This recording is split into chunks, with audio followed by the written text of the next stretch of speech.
Have you ever taken the last train home and felt like you weren't alone? Late at night, when the world is quiet, public transportation turns into something else. What time is it? I don't know. I did know. It was 11:55 p.m. I lose motivation to talk properly when I'm tired, although this was definitely an overreaction.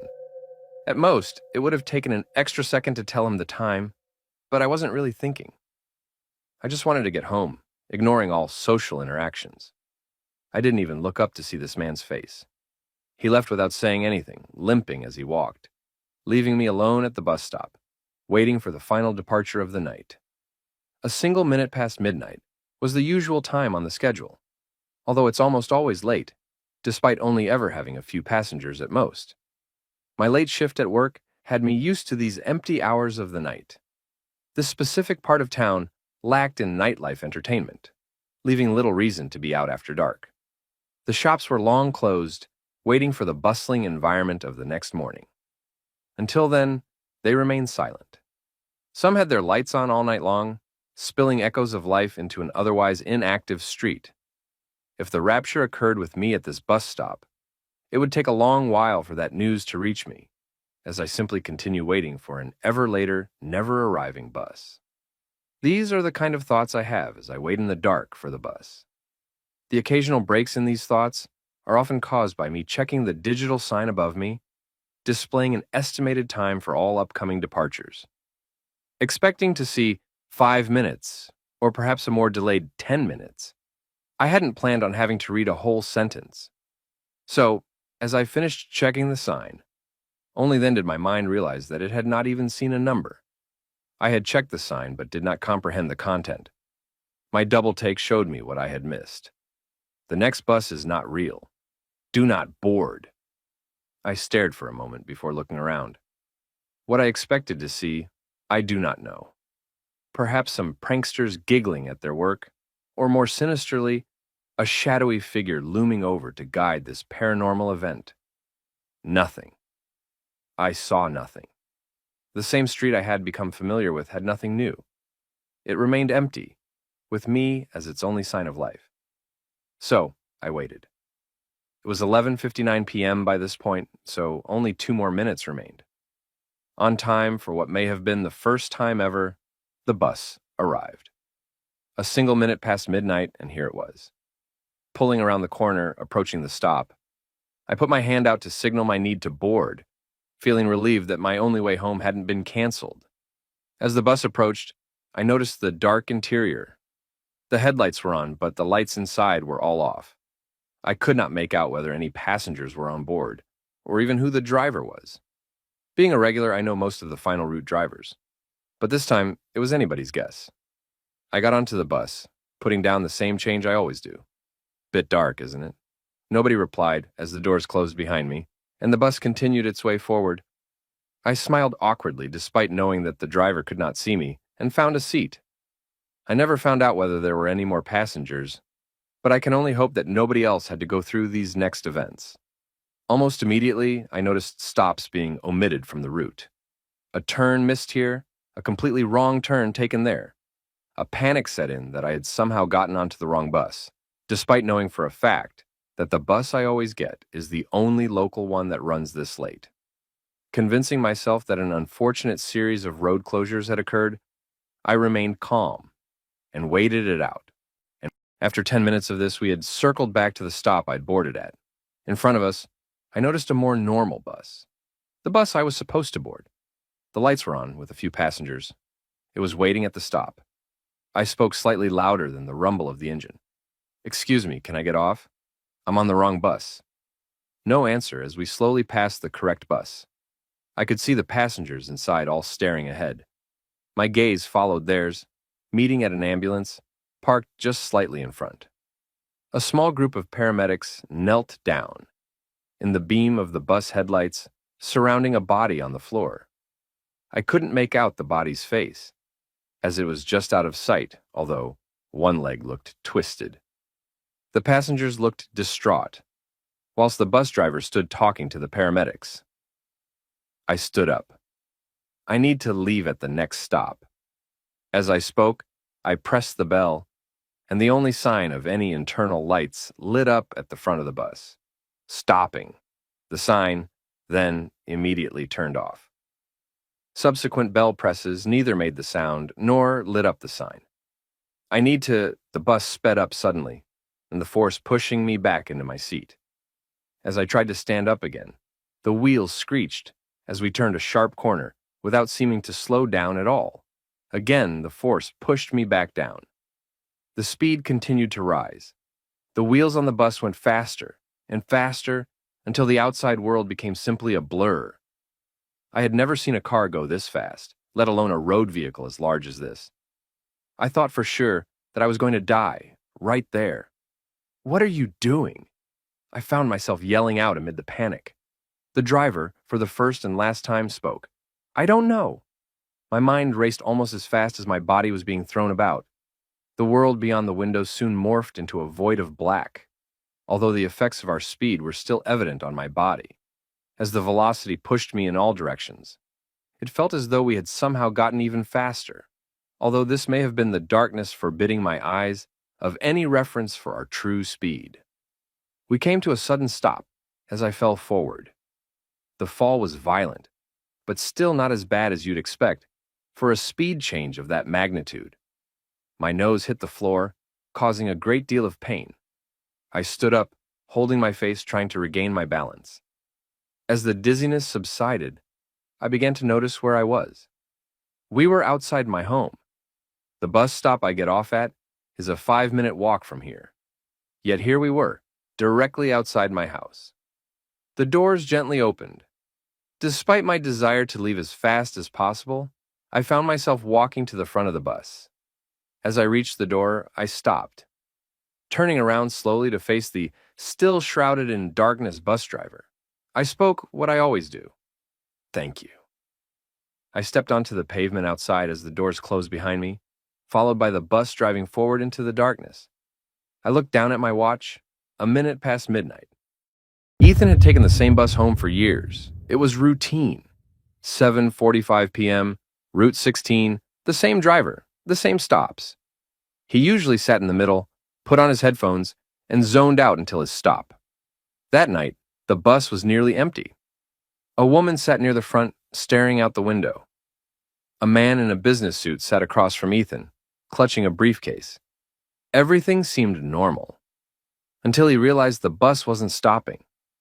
It sped past the first station, then the second. Ethan frowned.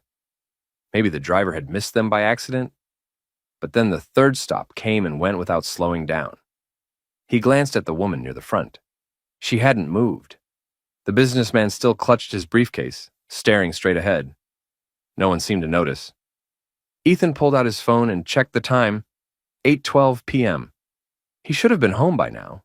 He stood up and walked to the driver. "Hey, I think you missed my stop." The driver didn't react. He gripped the wheel tightly, staring at the road. His knuckles were bone white. "Sir?" Ethan tried again. "Can you hear me?" Still no response. Ethan waved a hand in front of his face. Nothing. He was frozen, locked in place like a statue. A cold wave of fear crept up Ethan's spine. He turned to the woman in the front row. "Excuse me, do you know what's going on?" She didn't answer. He stepped closer and gently tapped her shoulder. Her head snapped toward him in an unnatural, jerky motion. Her face was pale, her eyes wide and unblinking. Then, without moving her lips, she whispered, "You need to sit down." Ethan staggered back. "What?" The businessman turned his head slowly. His mouth didn't move, but he spoke in the same whisper. "Sit down before he notices." Ethan's heart pounded. "Who?" Neither of them answered. The bus lights flickered. A shadow passed across the aisle. Ethan turned, expecting to see another passenger, but the back of the bus was empty. Number not empty. Something was there. A figure stood at the far end of the bus, cloaked in darkness. Its face was obscured, its form shifting like smoke, and it was watching him. Ethan bolted for the exit doors and pounded on them. "Stop the bus! Let me out!" The doors didn't budge. The driver didn't react. The other passengers sat motionless, staring ahead. The figure moved closer. Ethan turned and ran down the aisle. He grabbed the emergency stop cord and yanked it. Nothing happened. He tried again, harder. The bus sped up. The wind outside howled, and the windows turned pitch black, like there was nothing beyond them. The whisper came again, closer this time. "You should have listened." The lights flickered again, and for a split second, Ethan saw the other passengers with hollow, black eyes, their mouths stretched into silent screams. And then, darkness. When Ethan woke up, he was sitting in his usual seat. The bus was parked at his stop. The doors were open. The driver, now perfectly normal, turned to him. "End of the line, kid." Ethan hesitated before stepping off. When his feet hit the pavement, he turned back. The bus was empty, and the driver had no face. The doors slammed shut, and the bus disappeared into the night. Daniel had taken the subway late at night countless times before. It was never a problem. Quiet, peaceful, sometimes eerie, but always predictable. That night, he caught the last train at 12:15 a.m. The car was nearly empty. A teenage girl sat across from him, absorbed in her phone. An old man in a ragged coat stared at the floor. The train pulled away from the station, and Daniel leaned back, letting the rhythmic clatter of the tracks lull him into a trance. But after a few minutes, he noticed something strange. The train wasn't stopping. The next station came and went. So did the one after that. The digital screen above the door still showed the name of the station he had boarded from. He turned to the girl. "Hey, do you know why the train isn't stopping?" She didn't look up. He tried again, louder. "Miss?" No reaction. Daniel stood and moved toward the conductor's cabin. The old man's eyes snapped up, watching him. As Daniel passed, the man grabbed his wrist with an iron grip. "Sit down," he croaked. Daniel yanked his arm away. "What's going on?" The old man's pupils were milky white. "You shouldn't have gotten up." The train lights flickered. The teenage girl was gone. Daniel turned in every direction. The car was empty except for him and the old man. The doors at the far end of the car slid open with a slow, agonizing creak. A dark figure stepped inside. Its limbs were too long, its fingers curling unnaturally. Its face was featureless, just smooth, pale skin where eyes and a mouth should have been. It didn't walk. It glided closer. Daniel stumbled back, pressing himself against the wall. The old man whispered, "You can't escape." Daniel bolted to the next car. It was full of people, silent, unmoving, their faces blank. He ran through the car, pushing past stiff bodies. He reached another door and yanked it open. Another car. More unmoving people. It was the same car. He had gone in a circle. The dark figure was waiting. Daniel turned, heart pounding. He pressed his back to the wall, breathing heavily. The train screeched to a halt. The doors slid open. A station. Without thinking, Daniel sprinted out. He collapsed onto the cold platform, gasping. The train sat still for a moment before the door shut, and it rumbled forward, disappearing into the tunnel. Daniel sat up and looked around. The station was empty. No signs, no maps, no exits. Only a single, flickering light. He checked his phone, no signal. The sound of another train rumbled in the distance. Then, from the darkness, a voice whispered, "Welcome home." Oliver had always taken the tram home from his late-night shifts. The city was quiet at this hour, the streets nearly empty, and the tram was usually peaceful.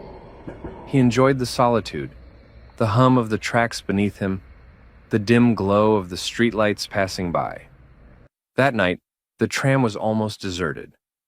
A woman sat near the front, flipping through a book. A man in a dark coat stood near the doors, staring at his reflection in the glass. Oliver took his usual seat by the window and exhaled. As the tram pulled away from the station, he felt a strange unease settle over him. Minutes passed, then more. Oliver checked his phone. 12:37 a.m. He had boarded at 12:15. His stop should have come and gone by now. He glanced out the window. Instead of familiar streets and buildings, there was nothing but an endless expanse of darkness. No landmarks, no streetlights, just void. His stomach tightened. He turned to the woman with the book. "Excuse me, do you know why the tram hasn't stopped?" She didn't respond. He tried again, louder. "Miss?" The man in the dark coat turned his head sharply. His eyes were too wide, too hollow. His lips parted, but no words came out. Then the tram lights flickered. When they came back on, the woman was gone. Oliver shot to his feet, his pulse hammering. He spun around. Empty seats stretched in every direction, except for the man in the coat. He was standing closer now, much closer.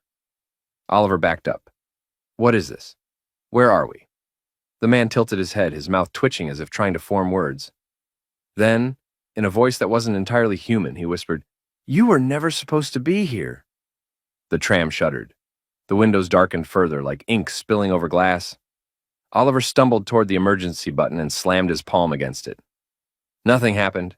The tram wasn't slowing down. It was speeding up. He turned toward the driver's cabin. The door was slightly ajar. He pushed it open. There was no driver, no controls, just a row of empty seats.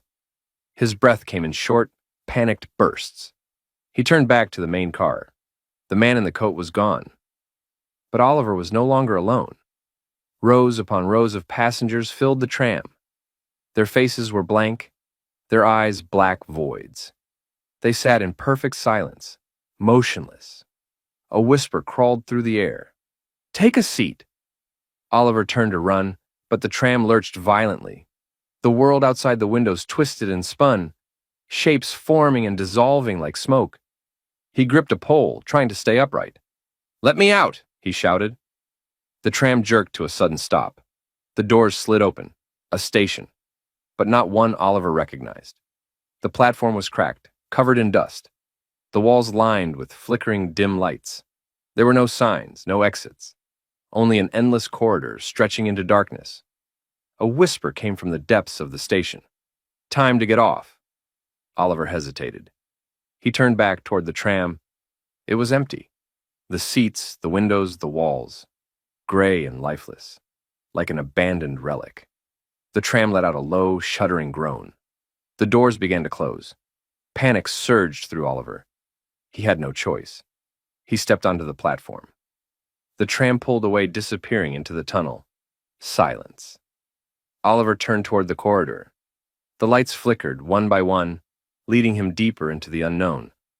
A final whisper drifted through the air. "Welcome to your final destination." The night bus was nearly empty when Ryan boarded, just the way he liked it. After a long shift at the diner, all he wanted was a quiet ride home. He slid into his usual seat near the middle and exhaled. Two other passengers sat near the front, an old woman hunched over a shopping bag, and a man in a baseball cap staring out the window. The bus pulled away from the station, rolling down dark, empty streets. Ryan pulled out his phone and checked the time. 11:58 p.m. Then he noticed something strange. The bus wasn't stopping. It passed the next stop without slowing, and the one after that. Ryan leaned forward, frowning. Maybe the driver hadn't seen them. But as another stop disappeared behind them, unease prickled at his skin. He glanced at the old woman. Did the driver announce a route change? She didn't react. Ryan looked at the man in the baseball cap. "Hey, did you hear anything?" The man didn't turn. Ryan shifted in his seat. Something was off. He stood and walked toward the front. "Excuse me, sir?" He tapped the driver's shoulder. The driver didn't move. Ryan's stomach clenched. He waved a hand in front of the man's face. Nothing. The driver was completely still, hands gripping the wheel, eyes locked straight ahead. Then the radio crackled. A distorted voice whispered through the speakers. "Sit down." Ryan flinched. His pulse pounded. "Who said that?" Silence. He turned back toward the passengers. The man in the baseball cap was gone. The old woman, too. His breath caught. His seat, the one he had been sitting in, was empty. The bus lights flickered. For a brief moment, the windows revealed nothing but darkness. No streets, no buildings, no city, just an endless, swirling void.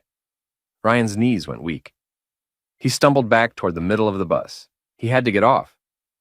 Now he pulled the stop request cord. Nothing happened. The bus kept going faster now, the engine growling like a living thing. The intercom crackled again. "You shouldn't have gotten up." Ryan turned in every direction. The bus was still empty. Number not empty. A figure stood at the far end, wrapped in shadows. It wasn't there before. Ryan's breath hitched. The figure moved. Slow. Deliberate. Ryan lunged for the emergency exit and slammed his hands against the glass. "Let me out!" The figure took another step closer. The lights flickered again. When they returned, the figure was standing right behind him. Ryan spun around. A face stared back at him. His own face, twisted, hollow, eyes completely black. It smiled. The bus screeched to a stop. The doors slid open. A station stood outside, but not one Ryan recognized.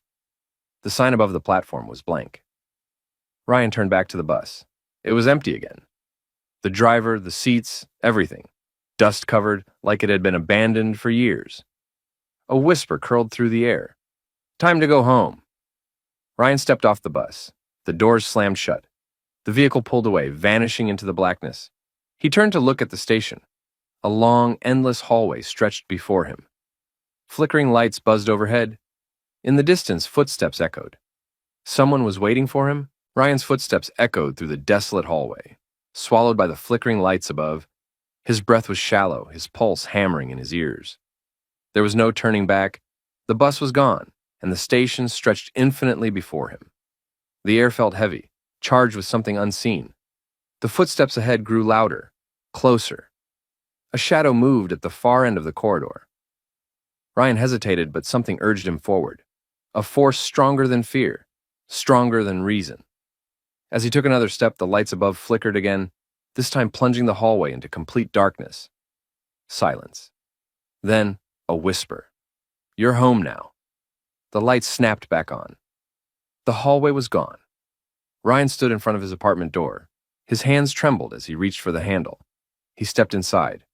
The door shut behind him.